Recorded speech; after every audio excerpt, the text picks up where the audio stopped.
The Chicago Bears are absolutely killing this offseason, spending historic amounts of money through free agency and making a league-breaking trade at number 1 overall.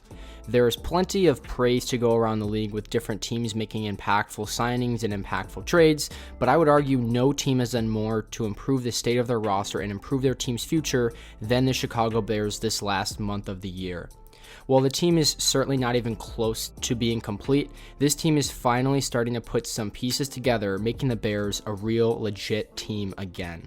The Bears' offseason haul began by trading away the number 1 overall pick to the Carolina Panthers in exchange for this year's first-round pick and second-round picks, next year's first-round and second-round picks, and most importantly, wide receiver DJ Moore.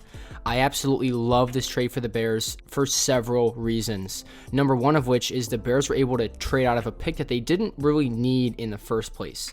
Chicago was in a unique position having the first overall pick and yet having a franchise quarterback, and with the Texans, Colts, Raiders, and Falcons all clamoring to find their future quarterback, it was plausible that any one of these teams could give up a huge haul to find their future franchise guy, meaning one team was likely going to have to overpay to move up a couple of spots.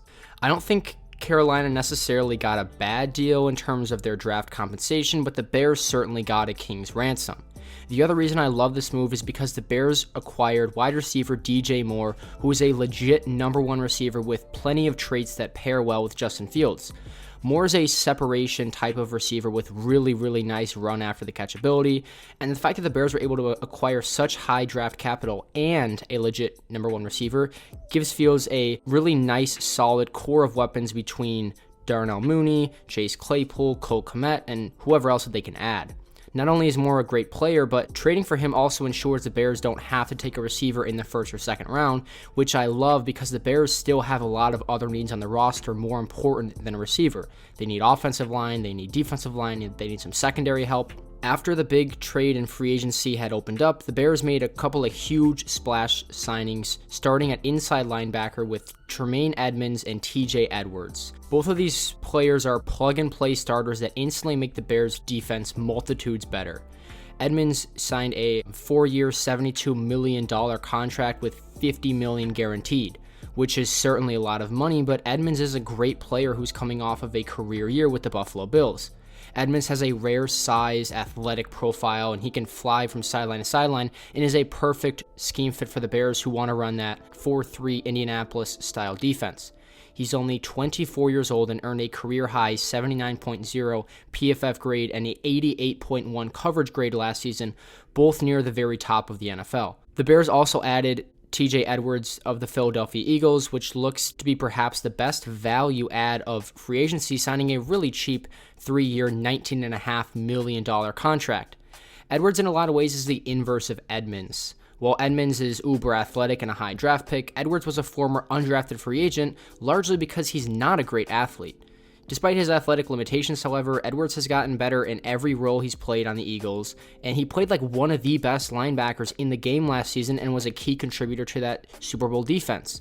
Edwards last year earned an overall PFF grade of 84.8 and a coverage grade of 79.7. PFF also did their annual linebacker rankings last season and ranked Tremaine Edmunds 5th and TJ Edwards 6th. While linebacker wasn't the Bears' top need, linebacker was a big need after trading away Roquan Smith for a second-round pick. I can understand some critics saying the Bears made 2 huge splash signings at a position that wasn't their biggest need, but these are 2 great players. The Bears just added 2 top 10 linebackers in the NFL, making their unit one of the strongest in the game. These acquisitions make it so that the Bears can focus on other more dire positions of need. Some people have also criticized the Bears for trading away Roquan Smith because they didn't want to pay him, and then paying Edwards and Edmunds some huge money. But honestly, I see that as a real positive. Number 1, I don't think Roquan Smith is as good as the general media consensus. I've always thought he's slightly overrated while still a good player, but not worth the money that he was asking for and that the Ravens ended up paying him. In short, the Bears essentially turned Roquan Smith into a second-round pick, Tremaine Edmunds, and TJ Edwards, and those 2 players combined are not that much more expensive than Roquan Smith. So you tell me which one that you'd rather have. The Bears have several needs. They don't just need one linebacker. Adding a second-round pick and adding 2 top 10 linebackers is better than Roquan Smith. The last major signing that the Bears made in free agency was former Titans guard Nate Davis on a 3-year, $30 million contract with $19 million in total guarantees. Davis is young at just 26 years old, and he fits the Bears' wide zone running scheme approach. He fills a need at offensive line on a relatively cheap contract. Last season, Davis earned a 70.6 PFF grade, ranking 15th overall in terms of guards.